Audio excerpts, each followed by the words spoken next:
Friends, in this video I'm going to explain you how to use the scenario outlines in Cucumber feature files.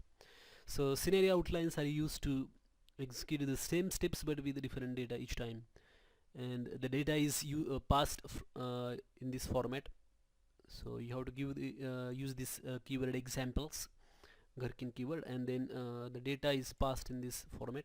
So this is the header line, which are the parameters actually in the steps, and these are the data rows. So if I have given 2 rows over here, that means this scenario will be executed twice, once for each data row. So if you give here say 10 rows, this scenario will be executed 10 times. And notice how I have passed these parameters over here, and if I execute this one, you'll notice that this scenario will execute twice. So first of all, it is adding 99 and 100, and then it is adding 11 and 200, and here you will notice that two scenarios, even if the scenario is one, it is being executed twice because the data is different. And if you look at the step definitions, it is pretty much similar to how we normally generated the step definitions.